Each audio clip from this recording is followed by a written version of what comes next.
자, 그럼 먼저 여기 이현정 안무 감독님부터 차례로 소개해 드리도록 하겠습니다.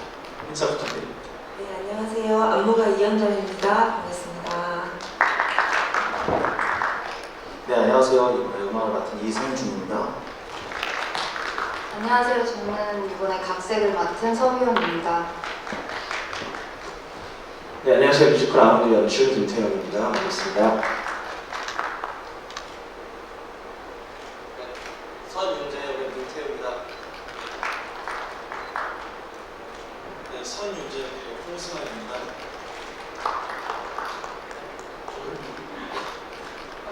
네, 고니 윤이수 역할의 조환지라고 합니다. 네, 안녕하세요. 이도라 역의 임천민입니다. 네, 안녕하세요. 이도라 역할의 송영미입니다. 네, 반갑습니다. 신박사 역할의 김태현입니다. 네, 신박사 역할의 정찬입니다. 네, 안녕하세요. 할머니 역의 유보영입니다. 네, 반갑습니다. 윤지 역할 김선동입니다. 윤지 엄마 역할의 오진영입니다. 네, 안녕하세요. 윤교수 역의 김수입니다. 네, 안녕하십니까. 윤교수 역의 김승용입니다. 네, 안녕하세요. 고니 영화 외 역의 강윤정입니다. 네, 안녕하세요. 철사 외 한 8가지 역할을 맡고 있는 김태입니다. 반갑습니다. 네, 안녕하세요. 찐빵 외 멀티 역할을 맡고 있는 김효선입니다. 네, 안녕하세요. 멀티 및 스윙을 맡고 있는 금웅입니다. 안녕하세요. 멀티비 스윙 맡고 있는 박진서입니다.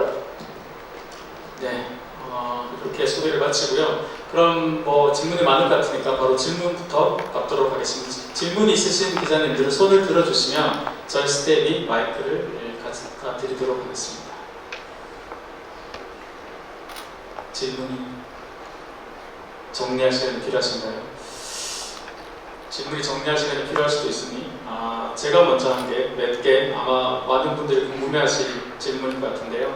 먼저 연출님께 제가 대신 많은 분들이 물어보신 질문인데요. 원작과 비교해서 뮤지컬 무대로 만들었을 때 가장 중점을 둔 부분이 무엇이었을까요? 이번 작품은 원작의 이야기를 좀 충실히 따라가려고 애를 많이 썼고요.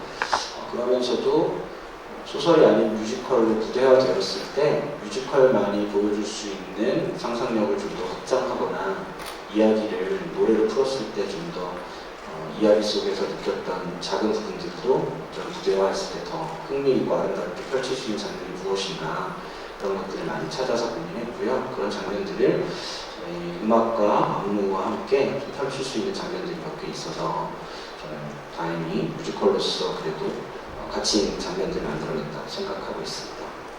네, 이 원작 소설가 손원평 작가께서는 사실 이 소설을 굉장히 많은 영화사에서 탐을 냈는데 다 일체 거절하셨습니다. 대신 이제 뮤지컬은 공연화를 허락하셨는데요. 그러면 이 소설과 다른 뮤지컬만의 이 관람 포인트를 뭐로 알고 있으면 좋을까요, 연출님? 감정을 느끼지 못하고 표현하지 못하는 캐릭터가 이제 저희 윤재가 주인공인데요.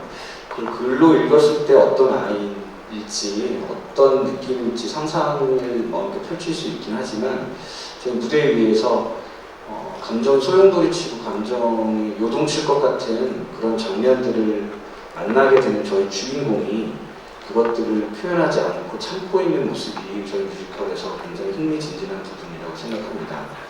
저희 문태우 배우나 홍승환 배우나 무대 위에서 섬세하고 또 강렬하게 자기 감정을 드러내고 표현하는 것이 장점인 배우들인데 이 안에서는 분명히 요동치고 있고 끌어오르고 있고 슬프고 기쁘고 이런 정서들과 감정들이 있을 텐데 캐릭터상 그것을 꾹꾹 눌러담고 참고 있는 모습이 현장에서 봤을 때는 이 배우에게 그리고 이 배우가 연기하는 캐릭터에게 좀 더 오히려 우리가 마음을 이입할 수 있는 상황이 된다고 생각하거든요.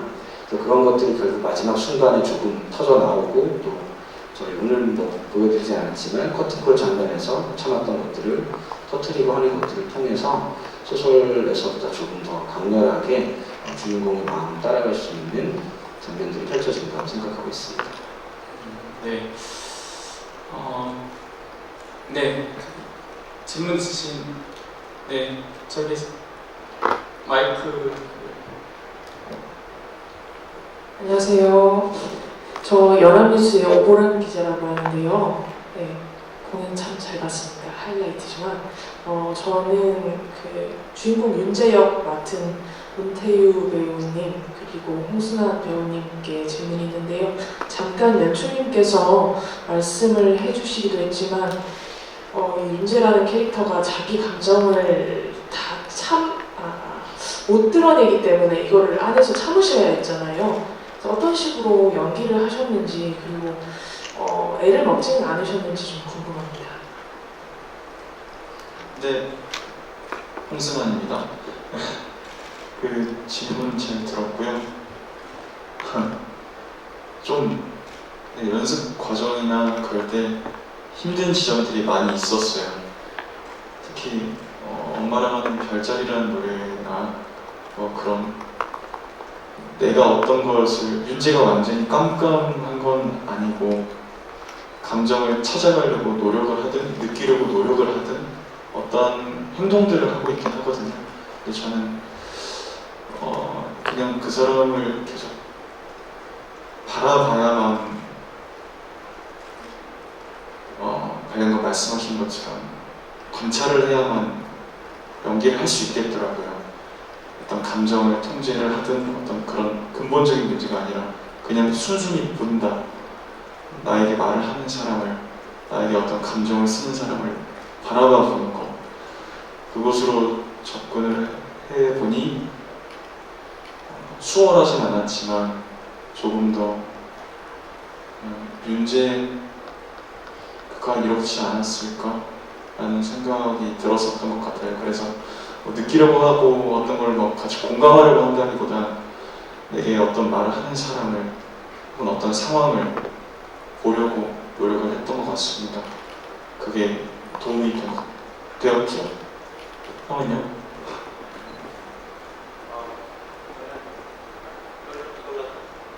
저는 아까 홍선 배우가 말한 대로 그냥 집중을 하고 연기를 했더니 자꾸 어떤 장면에서는 웃음이 터지고 어떤 장면에서는 울음이 터지고 해서 저희들끼리 장난으로 윤재가 느꼈다! 암전! 이게 큰일 났다. 제가 원래 그리고 무대에서 또 좀 이렇게 웃음이나 울음 이런 거 이렇게 특히 잘 참는 그런 이렇게 뻔뻔하게 하는 스타일의 배우가 아니라서 사실 애를 좀 많이 먹었습니다. 근데 그러다 보니까 말씀하신 대로 어떤 방법으로 접근을 해야 될까.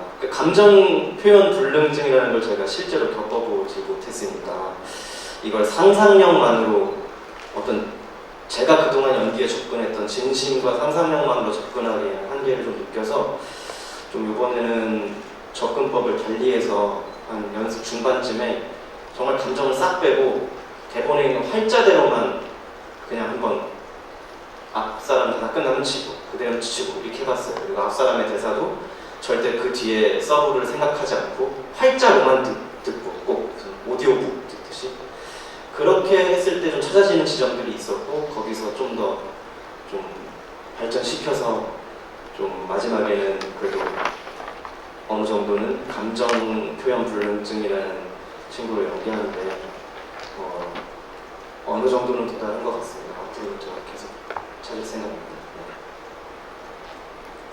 네.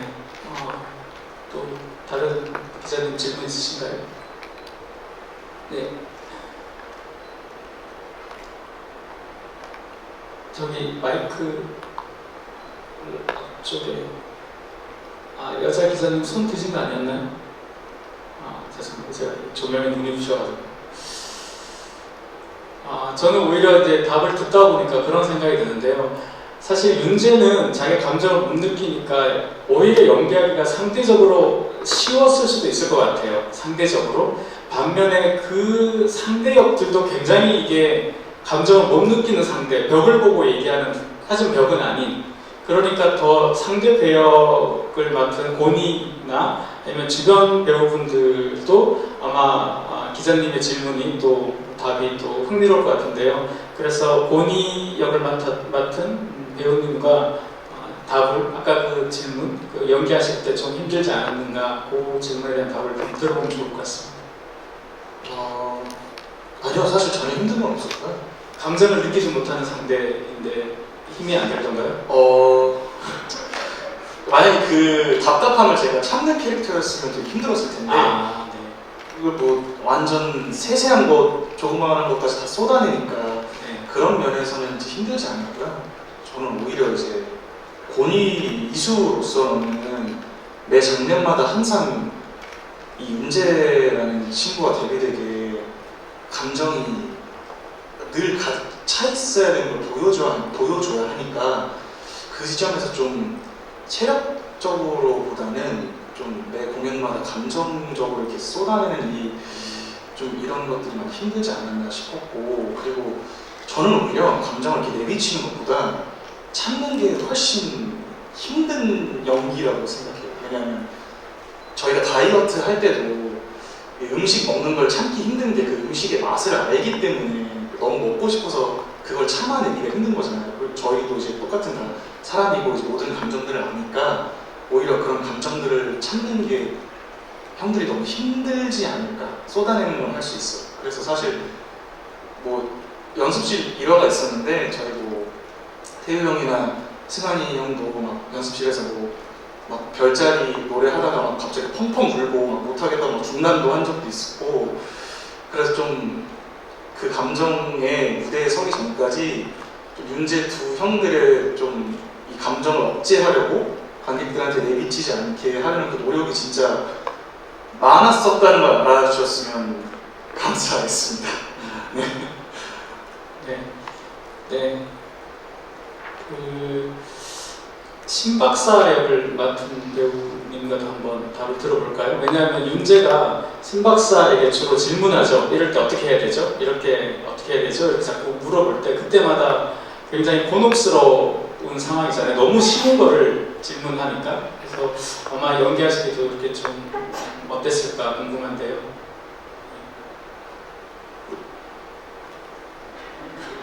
네. 연습하면서 정말 많이 뻘쭘했는데요. 내가 이만큼 줬는데 돌아오지 않으니까 그거에 대해서 모든 배우들과 우리 이제 제작진분들이 그런 과정을 이렇게 많이 겪었는데, 하다 보니까 또 윤재를 계속 만나면서 내가 이 윤재에게 해줄 수 있는 게 뭔가라는 생각을 많이 했고요. 막 특별하게 엄청 표현을 하지 않는데도 이렇게 얘기 들어주고 대화를 나누고 이러면서 오히려 또 새로운 윤재와의 관계성이 생기는 것 같아서 개인적으로 신선하게 다가왔습니다. 그리고 윤재가 이제 여러 사람들을 만나는데 그 한 사람으로서 윤재한테 정말 많은 힘과 그런 도움을 주기 위해서 노력했고요. 이게 또 뮤지컬이라서 또 노래도 있고 뭐 여러 가지 장점들이 많아서 오히려 그런 것들로 커버할 수 있지 않았나 그런 생각도 들고 즐거웠던 연습이었습니다. 네. 얘를 쭉 들어봤는데요. 네, 여기 앞에 여자 안 들어서 손은 다시 한번 죄송하지만 들어주시면 고맙습니다. 저는 경희동고 구민주 기자라고 하는데요. 프리뷰도 했었었고 이제 이미 보신 관객분들도 계셔서 평가들이 좀 나오고 있는데요. 그 연출님께서 이제 생각하셨을 때 이제 보신 분들께서 좀 책을 너무 세세하게 담지 않았나라는 그런 또 평가를 하시는 얘기들이 좀 있으신 것 같아서 여기에 대해서 좀 어떤 의도를 갖고 이제 좀 작품들을 만드신 부분도 있으신 건지 어떤 점에서 어떻게 이런 이제 작품을 무대 위에 이렇게 좀 연출을 하시게 된 건지에 대한 좀 자세한 이야기를 들었으면 좋을 것 같고요. 그리고 또 하나는 그 주연 배우분들께서 생각하시는 이 아몬드에서 이 좋아하는 대사나 아니면 좋아하는 넘버 이렇게 좀 잘 나타낼 수 있는 것들 좀 추천해 주시면 좋을 것 같습니다. 이제 연출님 대답부터 들어보도록 하겠습니다. 네. 제가 그동안 영화, 드라마, 소설, 웹툰 이런 것들을 무대화하는 작업들을 종종 해왔는데요. 원소스가 되는 작품의 장르나 그 길이나 질감에 따라서 작품을 올려야 할 때 선택해야 하는 방식이 여러 가지가 있는 것 같더라고요. 긴 호흡의 드라마를 무대에 올릴 때는 중요한 캐릭터와 상황들만 남겨놓고 새로 쓴 적도 많았고, 근데 긴 호흡의 소설의 경우에 쳐낼 걸 쳐내고 또 관계를 좀 새로 만들거나 불필요한 인물들을 삭제하고 여러 가지 인물을 하나 합친다든가 여러 가지 각색 방식을 거친다거나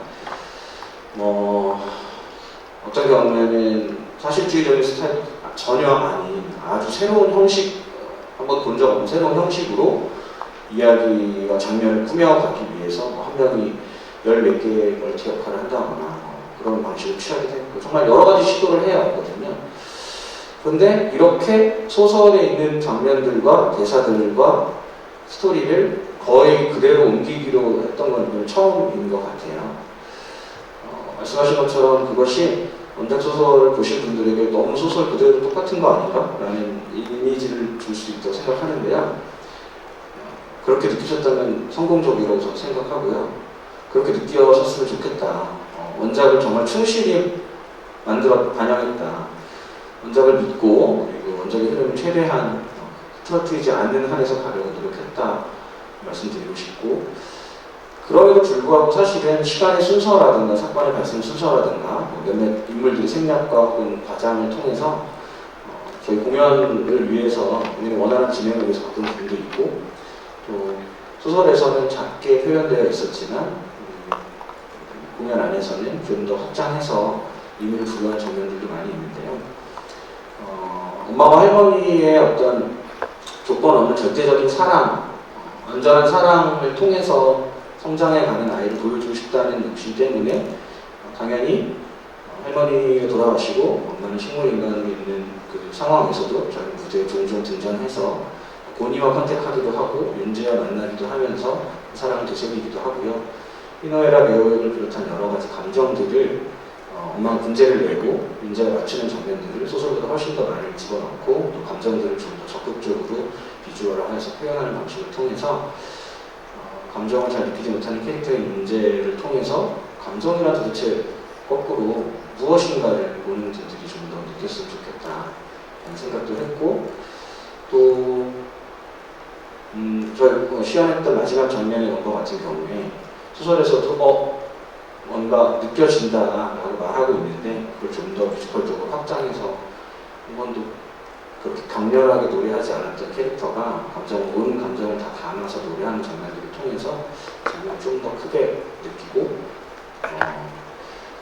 공감한다, 남의 감정에 공감하는 인물을 사실은 이해하지 못하는 문제가 자신도 이 감정을 느끼지 못할 뿐만 아니라 남의 감정을 공감하지 못하던 캐릭터가 한 명, 두 명 주변 인물들의 감정을 공감하게 되는 것이 보여줌으로써 우리가 남의 감정에 공감한다는 것은 무엇인가, 우리는 감정을 충분히 누리고 살고 있는데 왜 남의 감정에 온전히 공감하지 못하는가, 이런 질문을 던질 수 있게 생각했고, 지금 말씀드린 이런 부분들이 책에서 발견할 수 있는 의도이기도 했지만 저희 공연을 통해서 저희 창작진들과 배우들이 함께 좀 더 강화해서 보여주려고 했던 의도일 것 같습니다.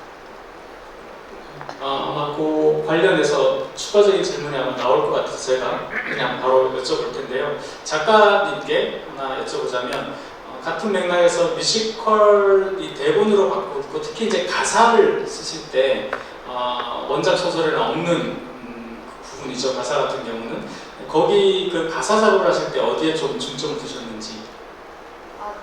사실은 근데 소설 자체의 지문 소설이 워낙 좋아서 가사를 쓸 때도 거기 소설에 있는 대사를 많이 가져오기도 했고, 그리고 이제 바람이란 넘버 같은 경우는 이제 윤재가 첫사랑을 느끼면서 막 표현하는 건데 그 같은 경우는 이제 책에 굉장히 좋은 말들이 많아서 그걸 잘 정리해서 쓴 경우이기도 하고, 그리고 소설을 아까 연출님 얘기하신 것처럼 소설을 이렇게 되게 고스란히 담아오려고 많이 노력을 하면서도 소설은 이제 윤재가 주인공이다 보니까 윤재를 통해서 약간 다른 캐릭터들이 대상화되는 대상화되고 있다고 좀 봤어요. 그래서 뮤지컬에서는 이제 본이나 도라나 그런 캐릭터들도 이제 따로 보면 하나의 주인공처럼 이렇게 보일 수 있도록 캐릭터를 많이 살려보려고 노력했던 것 같습니다. 아마 원작 소설 읽으신 분들이 많으시겠지만 원작 소설은 1인칭 주인공 시점으로 진행하다 보니까 윤재의 거의 뭐 독백과 경험이 주다다 보니 주변 친구들이 좀 타자화되는 경향이 있죠. 그것을 뮤지컬에서는 각자를 다 주인공처럼 그렇게 해서 캐릭터를 좀 입체적으로 만들었다, 이렇게 질문했습니다. 아까 두 번째 질문이었는데요. 주연 배우님들이 가장 인상적인 장면이나 대사를 좀 꼽아달라고 했는데요. 네. 마이크. 네.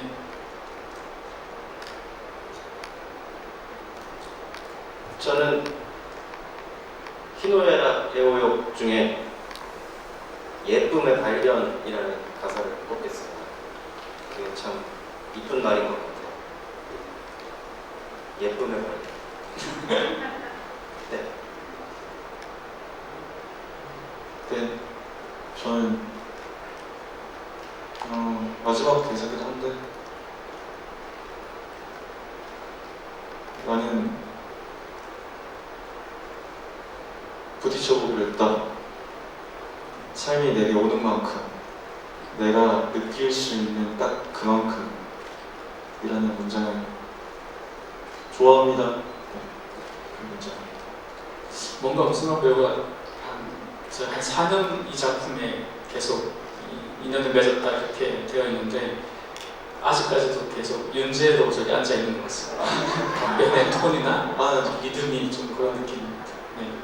네. 고니 역을 맡았던 저는요 윤재 대사인데요. 고디는 참 착한 아이니까요 라는 대사가 있어요. 제가 네 그렇죠, 욕을 많이 하죠. 첫 등장부터 이제 욕하면서 나오니까. 근데 이제 이게 되게 이 작품을 그냥 멀리서 단순히 봤을 때는 고니가 되게 나쁜 아이고 괴물처럼 보이는데 작품을 좀 더 가까이 와서 자세히 들여다보면 고니가 아니고 고니 주변 사람들이 되게 괴물처럼 느껴지거든요. 그래서 저는 참 윤재의 이 말이 그 고니라는 친구를 그냥 단순히 나쁜 놈 이렇게 정의 내려서 보는 친구들과 달리 정말 그 있는 그 자체로 봐주는 듯한 느낌이 너무 정확하게 이 대사 안에서 나타나서 사실 소대에서 이 대사를 들을 때마다 울컥해요. 너무 고마워서. 네. 고니가 들었으면 참 좋았을 것 같습니다. 네. 네. 또 다른 질문. 네.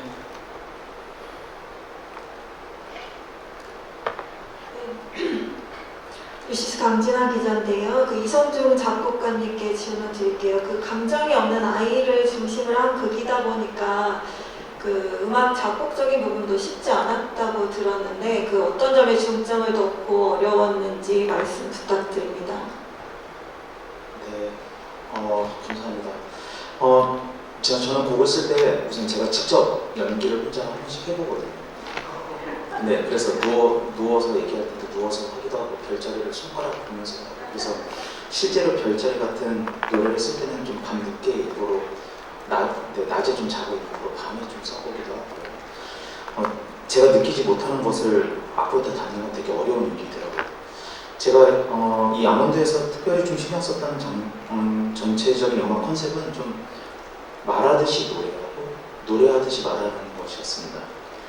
왜냐면 많은 분들이 말씀하셨다시피 저희 이 좋은 책을 어떻게 뮤지컬화 시키냐에 대한 방법에 대해서는 마치 윤재 할머니가 윤재한테 얘기하는 것을 이제는 저희가 오디오로 들리게 해야 되는데 어떻게 들려야 될까라는 고민들을 좀 많이 했습니다. 그래서 그 컨셉을 끝까지 놓치지 않으려고 제 책상에 계속 붙여놨습니다. 그러다 보니까 때로는 나비라는 노래를 할 때도 나비가 마치 소리를 지르는 것처럼 저희 공연을 보시면 저희 막 편곡적인 부분에서 기타 이펙터 같은 것을 사용해서 끽끽끽끽 소리가 나고 이런 것들을 계속 저희가 묘사하려고 노력했고 할머니가 만약에 소리를 지른다면 조금 고음으로 그 소리를 펼치려고 그런 것들을 좀 생각하면서 저는 좀 보고 썼습니다. 감정 표현을 못한다는 것이라고 저는 생각하지 않고 저는 윤재는 무언가 장애를 갖고 있다라고 저는 생각하지 않습니다. 전 지금도 그렇게 생각하고 저는 그냥 그 사람만의 특별함이 있었다고 저는 생각하고 어떤 누구는 저를 또 이해하지 못하는 부분이 있기 때문에 저도 그 문제를 이해하려고 노력해요. 그것을 음악으로 담는데 최선을 다한 것 같습니다. 네, 그래서 뭐 굳이 장르를 얘기하자 그러면 뭐 레지타티브 형식을 갖고 있는 팝의 장르를 빌어 펑크나 락이나 이런 것들을 모던하게 좀 표현하려고 했습니다. 네, 저 뒤에 그래서 그런지 이 작곡가님께서 그 캐릭터에 성이 있어서 그런지 음악이 되게 우울할 거라고 많이들 예상하시는데 스토리는 좀 그런 면이 있지만 음악은 좀 밝고 이렇게 좀 희망 같은 게 많이 느껴지는 그래서 더 매력적인 게 아닌가 싶습니다. 네. 도라 역을 맡았던 분들에게도 듣고 싶습니다. 저는 서울신문의 윤수경이고요. 이게 아무래도 그 달리는 장면이 너무 많다 보니까 이 발성이나 호흡 뭐 이런 거 얘기할 때 노래를 부를 때 정말 힘드셨을 것 같은데 그런 좀 어려움을 얘기해 주셨으면 좋겠고요. 또 원작에서 아무래도 아까 나왔지만 1인칭 주인공 시점으로 얘기를 하다 보니까 이 도라의 심리라든지 도라의 그런 걸 표현하실 때 어려움이 많았을 것 같아요. 또 어떻게 해석하셨는지 궁금합니다. 네, 안녕하세요. 임찬민입니다. 우선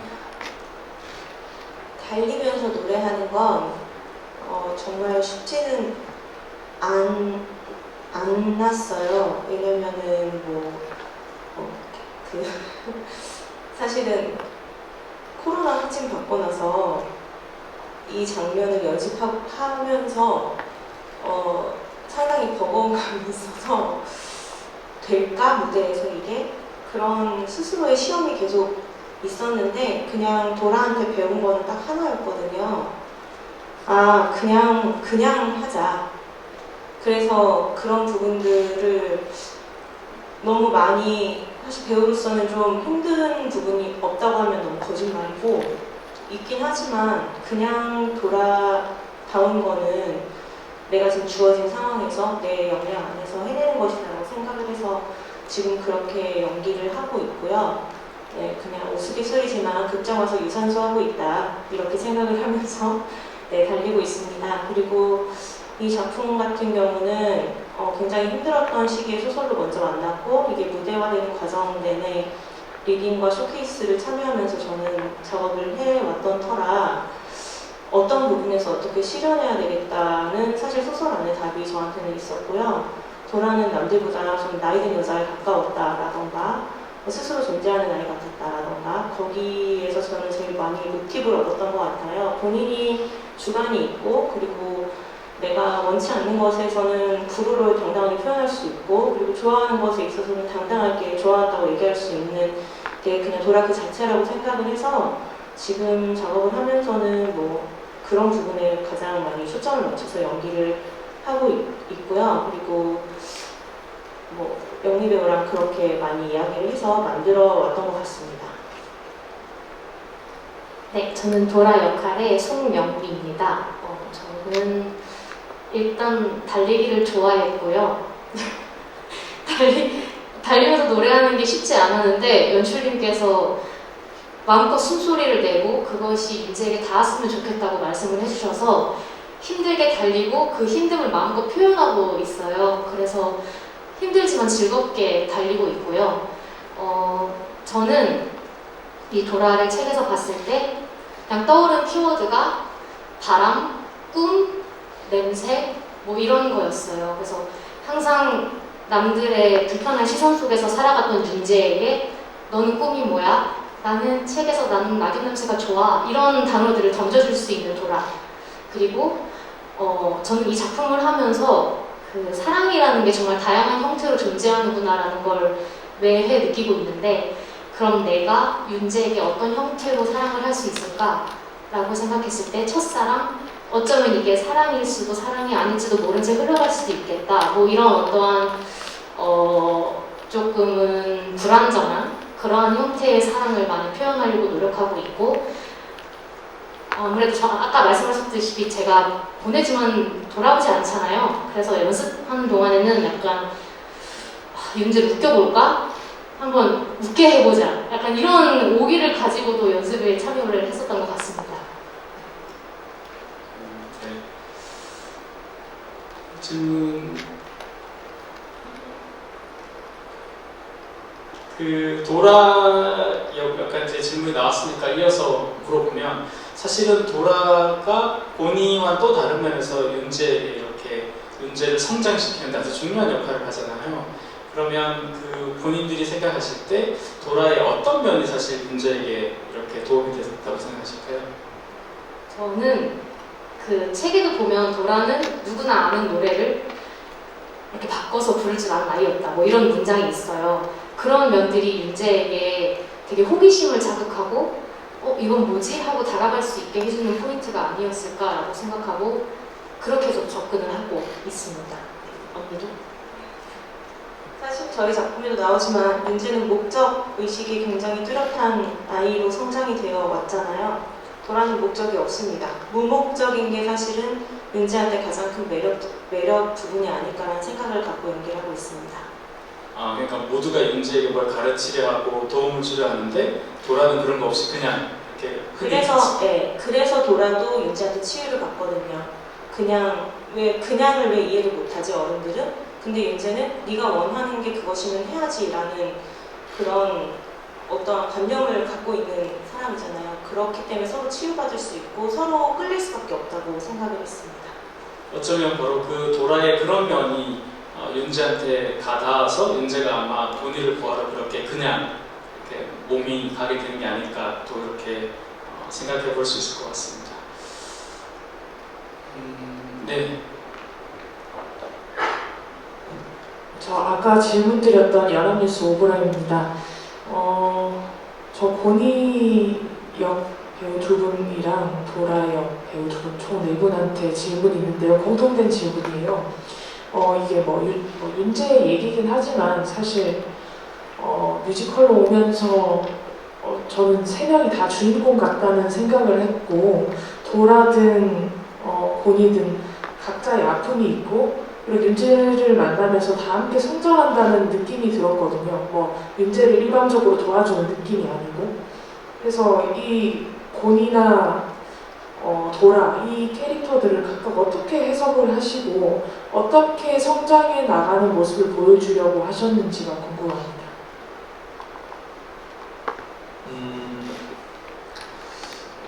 일단 고니가 참 나쁜 아이처럼 비춰지잖아요.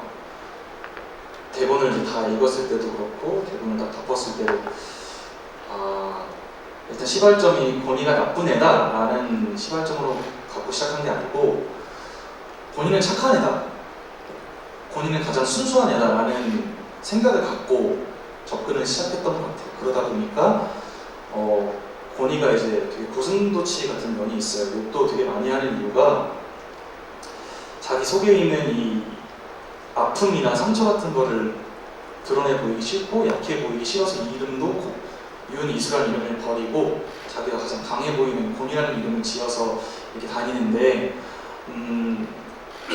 그렇게 일단 곤이를 접근하면서 표현했던 것 같아요. 나는 나쁜 놈이다 이렇게 가는 게 아니고 나는 내 자신을 이게 지키는 거고 이게 내 유일한 방법이다 라는 마음으로 시발점을 갖고 시작했던 것 같고요. 그리고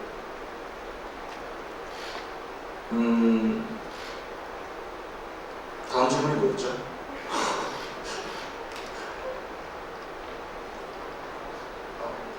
질문이 하나 더 말했으면 두 번째 질문이 네, 어떻게 그 성장해 나가는 모습을 보여주려고 했는지. 사실 뭐 어떻게 성장하는 모습을 보여주는 게 아니고 저는 그냥 무대에서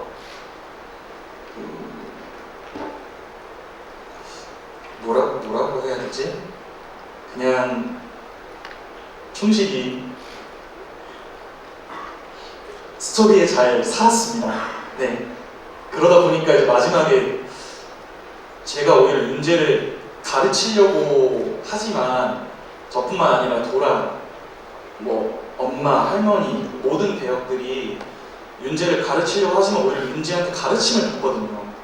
저는 그 점이 참 좋다고 생각합니다. 그래서 제가 오히려 가르치려고 하면서 성장을 하는 게 아니고 제가 자연스럽게 가르침을 받으면서 서로 시너지를 내면서 성장하는 게 아닌가. 그래서 이 작품이 아름답고 이쁘지 않나라고 생각합니다.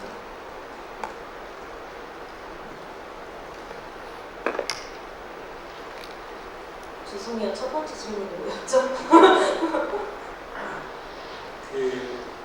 이 소설에서는 사실 1인칭 주인공 시점이다 보니까 대체로 이제 윤재가 주인공처럼 보이지만 실제로 뮤지컬에서 보면 윤재와 곤이 도라가 다 이렇게 주인공처럼 그렇게 보이는데 네. 그걸 어떻게 이제 표현하시는 거예요? 아까 이전의 답변과 좀 겹치는 부분은 있는 것 같은데요. 소설에 묘사된 윤재가 도라를 묘사한 것만으로도 사실 충분한 부분들이 정말 많아서 거기에 좀 충실해서 하려고 하는 부분도 있었는데 다만 이제 어떤 부분이 이제 도라가 좀 더 살아있다고 느끼게 하느냐라고 했을 때 저는 연출님이 주셨던 그 디렉 달리면서 그냥 거친 숨소리 그런 거를 무대에서는 상당히 정제된 호흡과 아주 끝내주는 무대 매너 이런 것도 중요할 수 있지만 도라 그 자체에 집중할 수 있게 초석을 좀 깔아주신 것 같아요. 하나 둘 셋부터 시작을 해서 달릴 거야까지 연결되는 부분까지 거기가 이제 도라를 가장 많이 살아있게 만들어주고 윤재가 그리고 또 그 호흡을 느끼면서 이 인물이 더 살아있는 느낌을 찾을 수 있게 무대에서 만들어주신 거 아닌가라는 생각을 하게 되고요.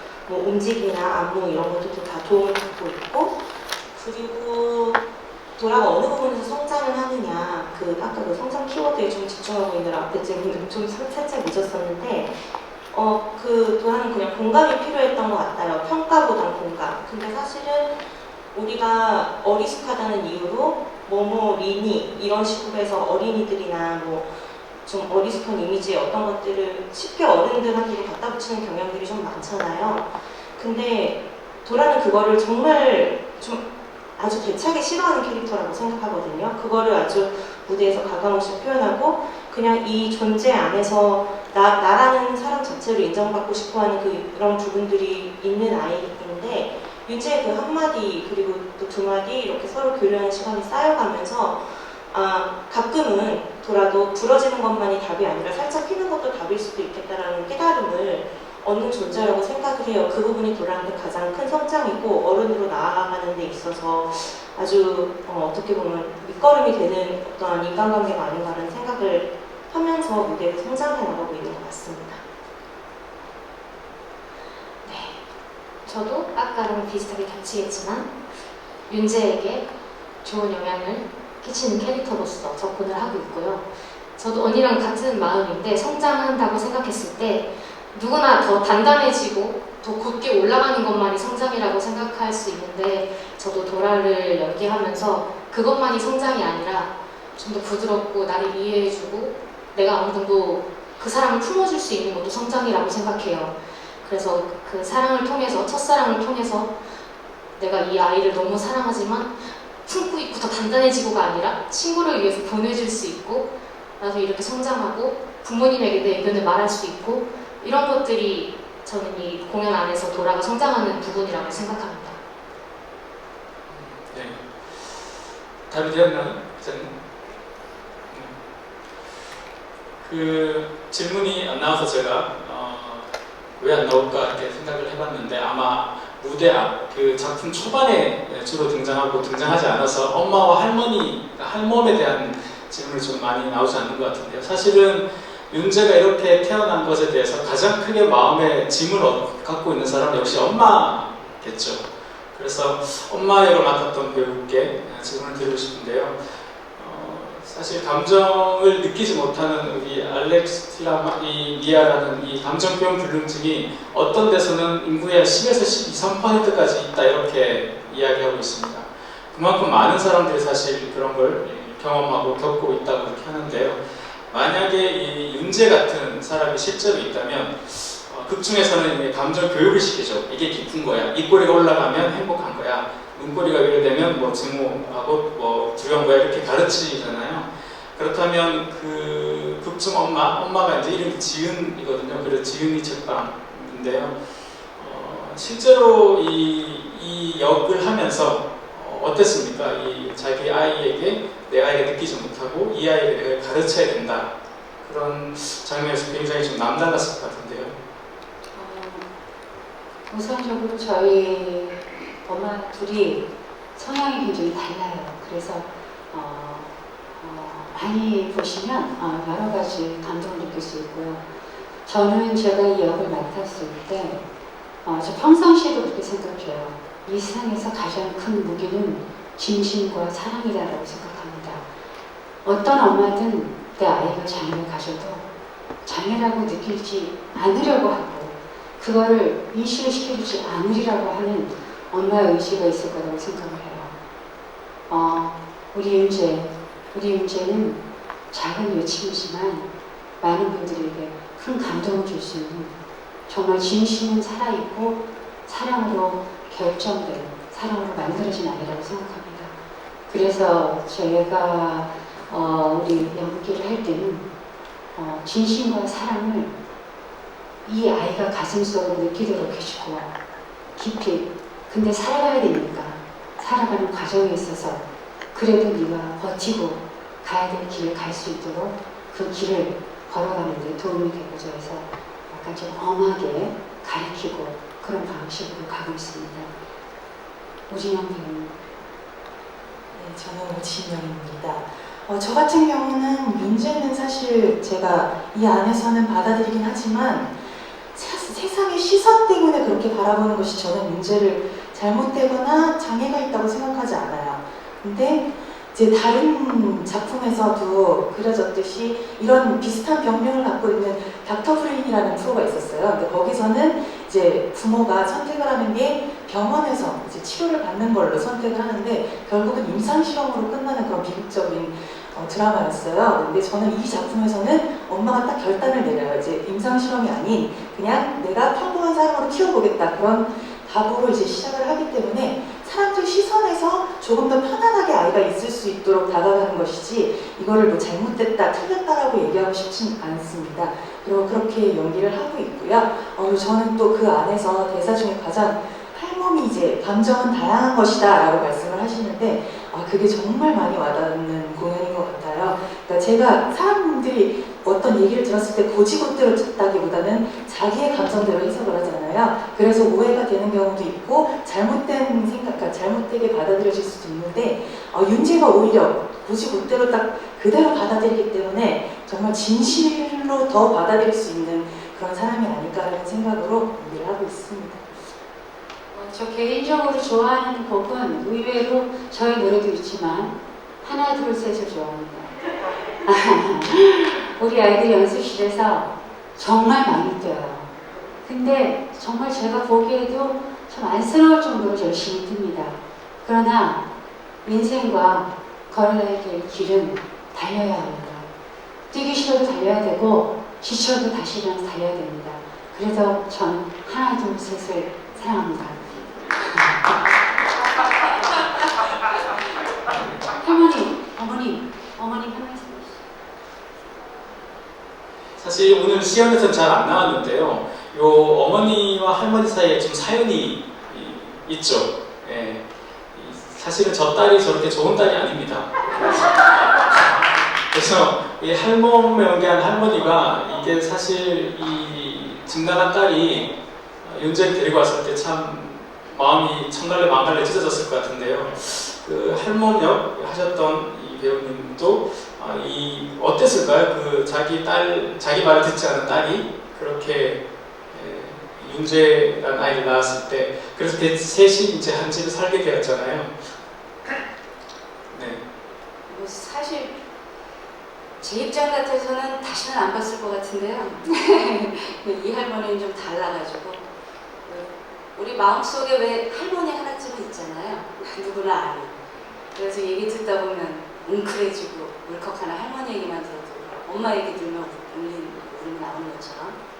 그래서 윤재한테 한 7년 만에 갑자기 나타난 하늘에서 뚝 떨어진 것 같은 여태까지 없었던 무조건적인 사랑을 주는, 엄마들도 무조건적인 사랑을 주긴 하지만 약간 조건이 있어요. 엄마들은. 하지만 할머니는 조건이 없어요. 아까 여주님도 말씀하셨지만 할머니의 그 조건 없는 사랑, 무조건적인 사랑, 아낌없이 주는 나무 같은 그런 사랑을 무조건 주려고 노력했고, 그리고 윤재의 마음에 사랑의 불씨를 탁 놔주고 강렬하게 죽음으로 인해가지고 윤재가 나중에 느껴져 하면서 딱 느꼈을 때 할머니의 그 사랑이 확 증폭돼서 나타날 수 있도록 죽을 때 정말 강렬하게 죽으려고 윤재한테 상당히 어필하면서 각인을 시키면서 열심히 죽고 있습니다. 매 순간. 네. 네, 원래 그 보통의 할머니 역이나 할아버지 역이 힘든 게 이렇게 손자가 장애를 겪고 있는 경우는 할머니는 직접 먼저 나서서 슬퍼할 수 없다고 하죠. 왜냐하면 내 딸이 힘들어하는 내 딸을 봐야 되는 괴로움이 더 크다고 그렇게 합니다. 그래서 보통은 이제 그래서 이 괴로워하는 딸을 괴로워하는 연기를 하는데요. 이 작품에서는 할머니가 약간 어떻게 보면 엄마가 좀 엄한 편이고 할머니가 좀 친구처럼 친근하게 이렇게 좀 다가서서 윤재 아주 호흡이 좋은 그런 캐릭터였던 것 같습니다. 네.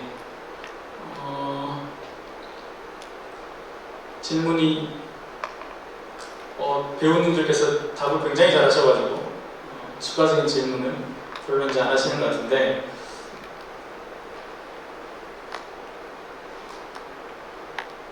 제가 그냥 몇 가지 준비해온 작품을 보면서, 책을 읽고 작품을 보면서 생각했던 이제 궁금함인데요. 그냥 이렇게 이제 창작 초연이잖아요. 참 뭐 다들 아시겠지만 참 어려운 작업입니다. 창작 초연. 그 창작 초연을 하기 위해서 아마 뭐 동지애 같은 것도 생겼을 것 같은데요. 특히 이제 여기 여러 역을 멀티 배우분들도 계시고 참 무대 뒤에서 보시면 정말 정신없어요. 정말 막 엄청난 속도로 많은 일들을 해내셔야 되는데, 혹시 이 뭔가 작품을 이제 연습하고 하면서 좀 재미난 에피소드라든가 좀 뭔가 이런 소개하고 싶은 이야기라든가 이런 게 있으면 어느 배우님들이든 편하게 답을 해주시면 좋을 것 같습니다. 왜 이게 재미난 사연이 꼭 몇 개씩 생기거든요, 연습하다 보면. 네, 안녕하세요. 김태훈입니다. 네, 제가 연습 기간 동안에 이제 코로나를 걸려서 격리를 한 적이 있습니다. 그래서 이제 희노애락 이후에 나오는 질문신에서 살인자 역할을 우리 이제 조한지 배우가 했었는데요. 저보다 더 사람을 잘 죽이더라고요. 그래서 한지가 제 역할을, 살인자 역할을 꼭 한번 해보고 싶다고 탐을 냈었던 적이 있습니다. 그래서 그렇게 했을 때 좀 경각심을 가지고 열심히 연습했던 적이 있습니다. 네.